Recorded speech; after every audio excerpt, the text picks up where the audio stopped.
بل یہاں پر میں 3 وظیفے ایسے بتاؤں گا انشاءاللہ جو ٹاپ آف دا لسٹ 3 وظائف ہیں مصیبت اور پریشانی میں تکلیف دور کرنے کے لیے، سنت وظائف آپ صلی اللہ علیہ وسلم کی طرف سے تعلیم فرمائے ہوئے۔ ان میں سے پہلا وظیفہ یہی جس کا قرآن میں بھی ذکر آ گیا کہ جو ان الفاظ کے ساتھ ہمیں پکارے گا، اللہ تعالیٰ فرماتا ہے کذالک ننجی المؤمنین، ہم اہل ایمان کو بھی نجات دیں گے اس طریقے سے، صرف یونس کو نہیں، اہل ایمان کو بھی۔ چنانچہ اسی کانٹیکسٹ میں پہلا وظیفہ ہے یہ لا الہ الا انت سبحانک انی کنت من الظالمین کا۔ لیکن اس سے پہلے میں ایک امپورٹنٹ بات کروں دعا کے حوالے سے کہ دعا کی قبولیت کا ایک پروٹوکول بھی ہے۔ ویسے تو آپ مسئلہ 82 دیکھیں گے، اس میں میں نے اور باتیں بھی کی ہیں، ٹاپک دوسری طرف چلا جائے گا، لیکن انصاف ہے کہ میں اس چیز کو بھی ایڈریس کروں۔ جامعہ ترمذی میں صحیح سند کے ساتھ یہ حدیث موجود ہے، انٹرنیشنل نمبر کے مطابق 593 نمبر حدیث ہے، اور یہ حدیث مشکات میں آپ کو پہلی جلد میں درود شریف والے چیپٹر میں بھی مل جائے گی، اور مشکات کو میں نے ڈکلیئر کیا ہے مشکات از دا انسائکلوپیڈیا آف حدیث، یعنی آپ کو جتنی حدیثیں سکیٹرڈ فارم میں ملیں گی کتب ستہ اور اس سے بھی باہر 13 کتابوں میں، مشکات میں آپ کو مل جائیں گی۔ میں نے اسی لیے مشکات میں پورا لیکچر ریکارڈ کروا دیا ہے، مسئلہ نمبر 111B کے عنوان سے مشکات المصابیح کا مکمل تعارف، وہ ضرور دیکھیں، یعنی مشکات 3 جلدوں میں آپ لے لیں تو انسائکلوپیڈیا آف حدیث آپ کے پاس آ گیا۔ 6294 احادیث ہیں، اور اس میں چونکہ احادیث کی تکرار نہیں ہے تو کتب ستہ اس کے علاوہ بھی 12-13 کتابیں جو ہیں اس میں کور ہیں، اس میں بھی یہ حدیث موجود ہے۔ جامعہ ترمذی میں انٹرنیشنل نمبر کے مطابق 593 نمبر، سیدنا عبداللہ ابن مسعود رضی اللہ تعالیٰ عنہ کہتے ہیں کہ ایک دفعہ میں آپ صلی اللہ علیہ وسلم کی موجودگی میں نماز پڑھ رہا تھا، اور سیدنا ابو بکر اور عمر رضی اللہ تعالی عنہما وعلیہم السلام وہ بھی وہاں پہ موجود تھے۔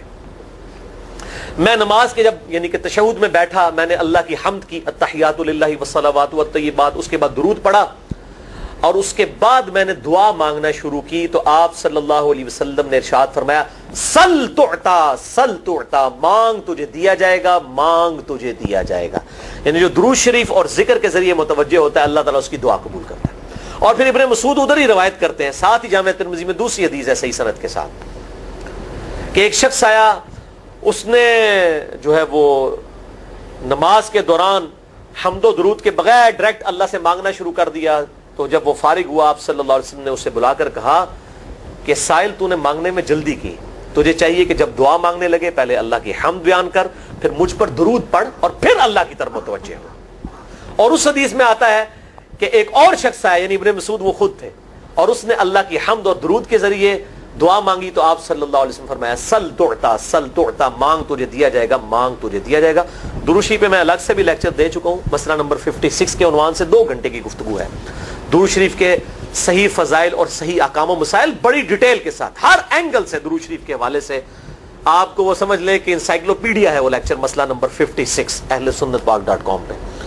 تو دعا کے لیے حمد اور درود شریف ضروری، اس لیے دیکھیں نماز کی انٹلیکچوئل ترتیب ہے، آپ پہلے دعا کرتے ہیں التحیات للہ والصلوات والطیبات، اللہ کی حمد کرتے ہیں، پھر نبی صلی اللہ علیہ وسلم پر سلام عرض کرتے ہیں السلام علیکہ ایھا النبی، اس کے بعد آپ درود پڑھتے ہیں، اور اینڈ پہ آپ دعا مانگتے ہیں اللہم انی اعوذ بک من عذاب جہنم ومن عذاب القبر ومن فتنة المحیا والممات ومن شر فتنة المسیح الدجال، یا اللہم ربنا آتنا فی الدنیا حسنة وفی الآخرة حسنة وقنا عذاب النار، یا رب اجعلنی مقیم الصلاة ومن ذریتی ربنا وتقبل دعائی ربنا اغفر لی ولوالدی وللمؤمنین یوم یقوم الحساب۔ کوئی بھی دعائیں مانگیں، یہ بھی مانگیں جو میں وظائف بتا رہا ہوں، کیونکہ بخاری اور مسلم کی متفق علیہ حدیث ہے۔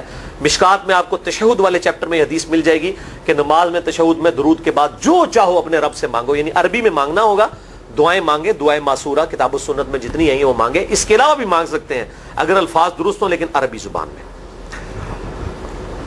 تو یہ پہلا وظیفہ جامعہ ترمذی میں انٹرنیشنل نمبر کے مطابق 3505، مشکات میں 2292 نمبر یہ حدیث ہے، اور قرآن حکیم میں تو ہم پڑھ چکے ہیں سورۃ الانبیاء آیت نمبر 87 اور 88 میں آپ صلی اللہ علیہ وسلم نے ارشاد فرمایا کہ یونس علیہ السلام نے مچھلی کے پیٹ میں اپنے رب کو ان الفاظ کے ساتھ پکارا تھا لا الہ الا انت سبحانک انی کنت من الظالمین، اور پھر آپ صلی اللہ علیہ وسلم نے فرمایا کہ جو کوئی شخص اپنے کسی بھی معاملے میں کسی بھی پریشانی میں اس دعا کے ذریعے اللہ کی طرف متوجہ ہو, اللہ تعالیٰ اس کی دعا کو قبول فرما لیتا ہے.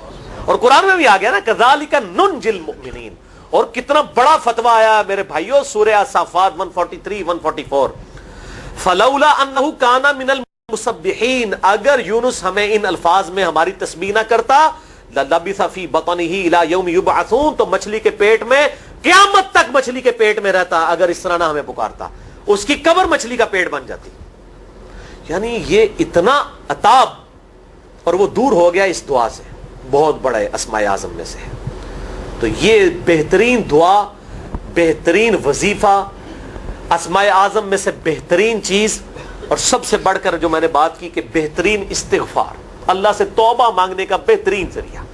اور کس طریقے سے, اے اللہ تو پاک ہے نا, تجھ سے تو غلطی نہیں ہوگی, میں بندہ ہوں, غلطی کروں گا, تو اللہ نے تو معاف کرنا ہے نا, کیونکہ جب بندے نے اپنی عاجزی کا اظہار کر لیا ہے اور اللہ تعالیٰ کو بتایا اللہ یہ تیری کوالٹی ہے, تو غلطی نہیں کرتا, تو میں تو انسان ہوں, غلطی کروں گا.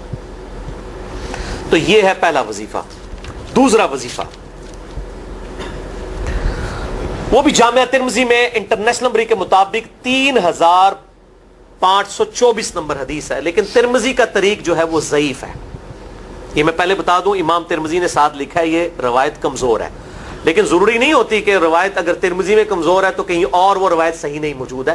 اس کی صحیح سند المستدرک للحاکم میں انٹرنیشنل نمبر کے مطابق 1862 نمبر موجود ہے, اور سنن نسائی الکبریٰ میں 10492 نمبر ہے, اور مشکات میں بھی 2454 نمبر حدیث ہے انٹرنیشنل نمبر کے مطابق.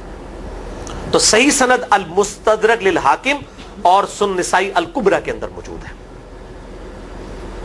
اور وہ وظیفہ ہے انس ابن مالک کہتے ہیں اور سعد ابن ابی وقاص کہتے ہیں رضی اللہ تعالی عنہما وعلیہم السلام, کہ آپ صلی اللہ علیہ وسلم کو جب کبھی کوئی تکلیف یا پریشانی پہنچتی تو آپ صلی اللہ علیہ وآلہ وسلم ہمیشہ ان الفاظ میں اپنے رب کو پکارا کرتے ہیں, یا حی یا قیوم برحمتک استغیث, اے خود سے زندہ ہر چیز کو تھامنے والے, میں تیری رحمت کے ساتھ تیری مدد کا سوال کرتا ہوں.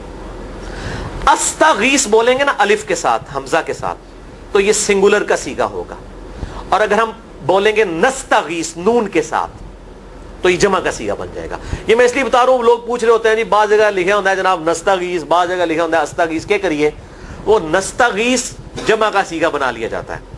جیسے دعا ہے سنن ابی داؤد میں اللہم اجرنی من النار, لیکن اگر جمع کا صیغہ بنائیں گے تو اللہم اجرنا من النار ہو جائے گا.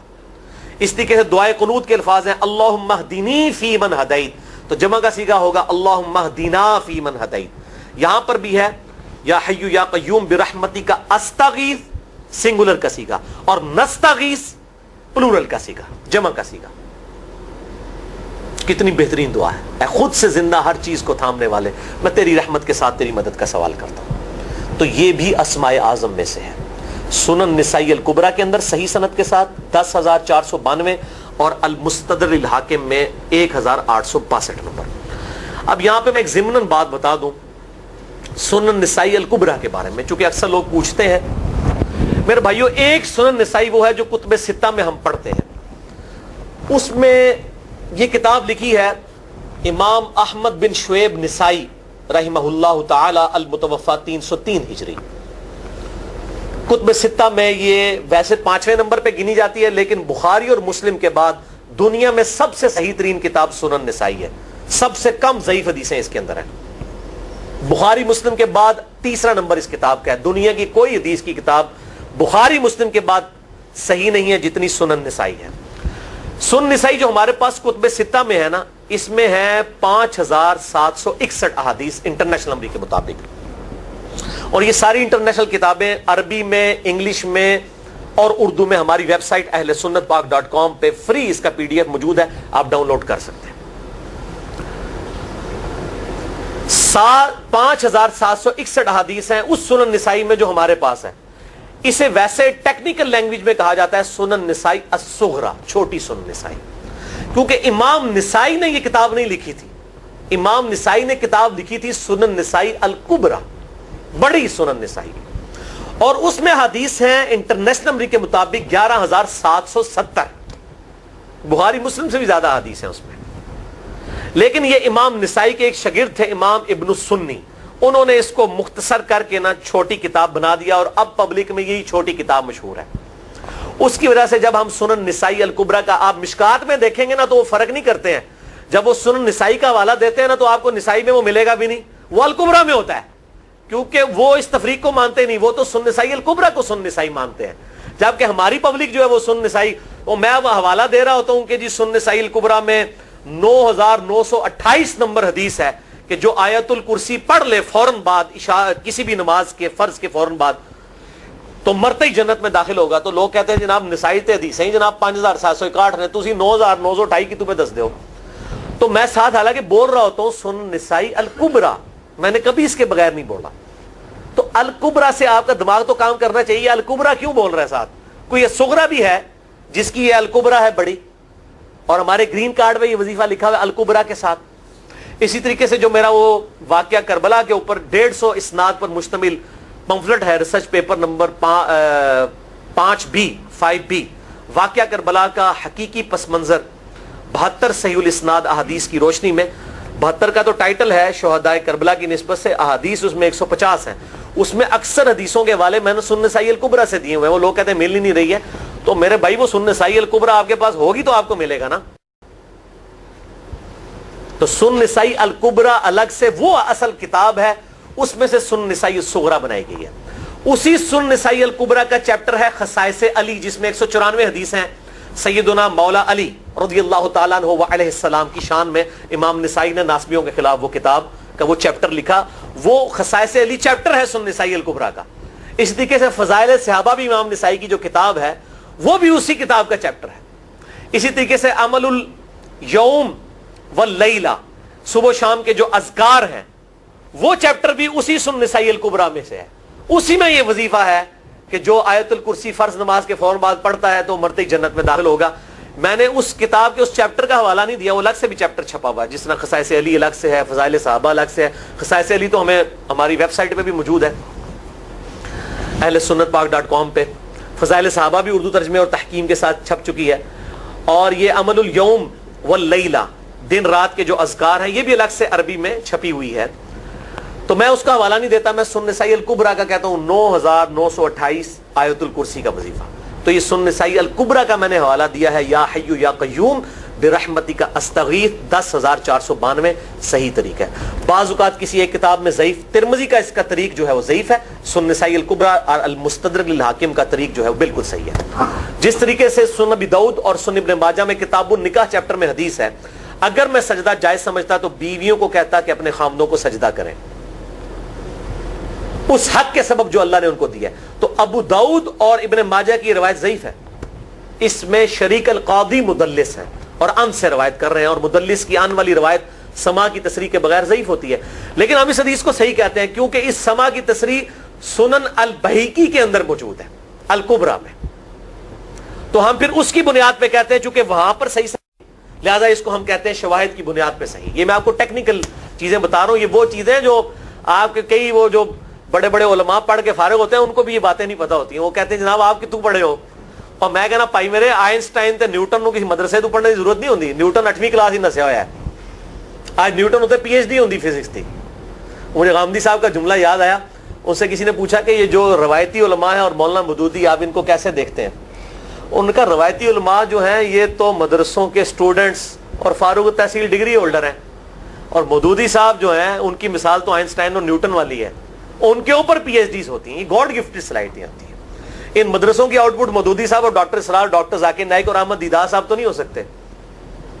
یہ گاڈ گفٹڈ صلاحیتیں ہوتی ہیں. تو میں اس لیے ساتھ ساتھ کلیئر کر رہا ہوں تاکہ یہ جو ایمبیگوٹیز آتی ہیں اس حوالے سے وہ کلیئر ہو جائیں. بہرحال یہ دوسرا وظیفہ ہو گیا. اب تیسرا وظیفہ جو ہے کمال وظیفہ، صحیح بخاری میں موجود ہے، انٹرنیشنل نمبر کے مطابق 4,563 نمبر. ابن عباس رضی اللہ تعالی عنہما کہتے ہیں وعلیہم السلام، وہ کہتے ہیں کہ سیدنا ابراہیم علیہ السلام کو جب آگ میں پھینک رہے تھے نا تو ابراہیم علیہ السلام نے اس وقت کہا تھا حسبنا اللہ و نعم الوکیل، ہم نے اللہ ہی پر بھروسہ کیا اور وہی بہتر کارساز ہے. اور تمہارے نبی صلی اللہ علیہ وسلم کو بھی جب مصیبت اور پریشانی آتی تھی وہ بھی پڑھا کرتے تھے حسبنا اللہ و نعم الوکیل، ہم نے اللہ ہی پر بھروسہ کیا اور وہی بہتر کارساز ہے. اس کے اندر وہ شعر جو بنا دیا نا نعم المولا و نعم النصیر، ویسے الگ سے آیت ہے، الگ سے آیت ہے، لیکن یہ شعر نہیں بنانا، بس اتنا ہی وظیفہ ہے حسبنا اللہ و نعم الوکیل. اور یہ جو انہوں نے کہا کہ نبی صلی اللہ علیہ وسلم بھی یہ کہتے تھے، اس کا ذکر الحمدللہ قرآن میں بھی موجود ہے، اس سے بھی بڑھ کر سورہ آل عمران کی 173 نمبر آیت میں ہے کہ جب نبی صلی اللہ علیہ وسلم اور اہل ایمان کو یہ خبر پہنچی کہ کافر ان کے خلاف سازشیں کر رہے ہیں، تو نبی اور اہل ایمان نے پکارا حسبنا اللہ و نعم الوکیل. تو حسبنا اللہ و نعم الوکیل قرآن کی آیت بھی ہے، اور یہ ہے وہ آیت، وظیفہ قرآن میں آیا ہوا ہے یہ آل عمران 173 اور صحیح بخاری 4563. اور مجھے بڑا وجد آیا کہ ابراہیم علیہ السلام کو جب آگ میں پھینکنے لگے تھے انہوں نے اس وقت اللہ کو ان الفاظ کے ساتھ پکارا حسبنا اللہ و نعم الوکیل. اچھا یہ جتنے بھی وظیفے ہیں نا میرے بھائیوں، ان کا فائدہ اسی وقت ہے جب آپ کو ترجمہ بھی ان کا آتا ہوگا، ورنہ آپ روزانہ جتنی مرضی تسبیح کھینچتے رہے کوئی فرق نہیں پڑے. اس لیے میرا ایک پرسنل مشورہ ہے کہ جب بھی یہ وظیفے پڑھے نا آپ، اردو ترجمہ بے شک آتا بھی ہو رہا ہے، ایک دفعہ اپنی زبان میں اس کو ریپیٹ کریں. یعنی آپ پڑھیں حسبنا اللہ و نعم الوکیل، میں نے اللہ ہی پر بھروسہ کیا اور وہی بہتر کارساز ہے. آپ دیکھیں یہ صوت القرآن چینل میں جب وہ عربی چل رہی ہوتی ہے، جیسے ہی وہ مراج الدین خان کا ترجمہ شروع ہوتا ہے نا، کیسے کب کبھی تاری ہو جاتی ہے، کیونکہ وہ ہماری زبان میں بات ہو رہی ہوتی ہے نا. ابھی ابھی تو نہیں قیام اللیل میں رو رہے ہوتے، ان کی زبان میں بات ہو رہی ہوتی ہے، اپنی زبان کا اثر ہوتا ہے. اسی طریقے سے آپ لا الہ الا انت سبحانک انی کنت من الظالمین، یا حسبنا اللہ و نعم الوکیل، یا حی یا قیوم برحمتک استغیث، جو بھی وظیفے پڑھیں نا، ایک دفعہ ان وظیفوں کو جب آپ الگ سے دعا مانگ رہے ہوں اس وقت اس کو آپ اپنی زبان میں بھی دہرائیں. اور اس کے لیے کوئی تسبیح نہیں کھینچنے کی ضرورت کہ آپ نے اتنے 100 دفعہ پڑھنا ہے. تسبیح تو ویسے ٹھیک ہے، وہ آپ استعمال کر سکتے ہیں، لیکن آپ چلتے پھرتے اٹھتے بیٹھتے ہر وقت جس حالت میں بھی، اور صحیح مسلم میں حدیث ہے کہ یہ جو وظائف ہیں ان کے لیے تو کوئی وضو بھی کیا، غسل بھی پروٹوکول نہیں ہے. ام عائشہ کہتی ہیں نبی صلی اللہ علیہ وسلم حالت جنابت میں بھی اللہ کو یاد کر لیا کرتے تھے. صحیح مسلم میں حدیث موجود ہے، جنابت والے چیپٹر میں ہر حال میں اللہ کو یاد کرتے تھے. اور جو قرآن میں بھی دعائیں یا اذکار آئی ہیں نا، جب آپ حالت جنابت میں بھی اس کو کریں گے نا تو اس پہ قرآن کا حکم نہیں لگے گا. تو جامعہ ترمذی اور ابو داؤد میں جو حدیث ہے کہ حضرت علی کہتے ہیں نبی صلی اللہ علیہ وسلم کو حالت جنابت کے علاوہ کوئی اور حالت قرآن پڑھنے سے مانے نہیں ہوتی تھی، تو اس سے مراد قرآن کی تلاوت ہے. اگر قرآن کی دعائیں جیسے ہیں بسم اللہ الرحمن الرحیم، یہ بھی تو قرآن ہے، سبحان اللہ بھی تو قرآن ہے، الحمدللہ بھی تو، یہ اذکار جو ہے نا جب آپ اذکار کی نیت سے پڑھ رہے ہوں گے پھر یہ قرآن نہیں شمار ہوں گے، ذکر شمار ہوں گے. اور اس کے لیے نہ وضو پروٹوکول ہے اور نہ غسل کا ہونا ضروری ہے، ہر حال میں اللہ کو یاد کریں. تو یونس علیہ السلام نے کتنے یاد کیتا ہے؟ پھر الظلمات، مچھلی کے پیٹ میں، جہاں نہ کوئی اگر بتی تھی اور تعفن پھیلا ہوا تھا اور اندھیرا ہی اندھیرا تھا، یہاں پہ وہ جناب کس طرح وہ روشن کرتے ہیں، پھر 1.25 دفعہ پڑھواتے ہیں. یعنی میں بتا رہا ہوں آدھا سچ بڑا خطرناک ہوتا ہے. یعنی آیت کریمہ کی اصلیت تو موجود ہے کتاب و سنت میں، لیکن آدھا جو سچ جھوٹ ساتھ ملا لیا نا اس کی وجہ سے سارا بیڑا غرق کر دیا ہوا. اور بجائے یہ کہ لوگوں کو یہ وظیفہ بتایا جائے کہ اٹھتے بیٹھتے چلتے پھرتے اللہ کو ان الفاظ میں یاد کریں، اس کو انہوں نے کوئی اور ہی رنگ دے دیا ہوا ہے اور اس کو 1.25 دفعہ ختم اور پتہ نہیں کیا کچھ بنا دیا ہوا ہے. تو یہ 3 وظائف تھے بڑے اہم اس حوالے سے، اور میں نے اس کو ضروری سمجھا کہ میں یہ ضرور بتا دوں تاکہ لوگ اس پہ ایجوکیٹ ہوں، ان وظائف کو کریں. اور مسئلہ نمبر 82 میرا الگ سے میرے بھائیوں ریکارڈ ہے. مسئلہ نمبر 82 اسماء اعظم اور دعا کی قبولیت سے متعلق جتنی بھی چیزیں ہیں میں نے اس میں بڑی ڈیٹیل کے ساتھ الحمدللہ کئی اور وظائف بھی بتائے ہیں، لیکن اب وہ اتنے وظائف کوئی جمع کرنے کی ضرورت نہیں ہے. موٹے موٹے 3 وظیفے جو بتا دیے انہی کو اگر کوئی لے لے اپنی دعاؤں میں انہی وظائف کو کرے تو اللہ تبارک و تعالی ہر معاملے میں جو ہے وہ انشاءاللہ تعالی کفایت فرمانے والا ہے.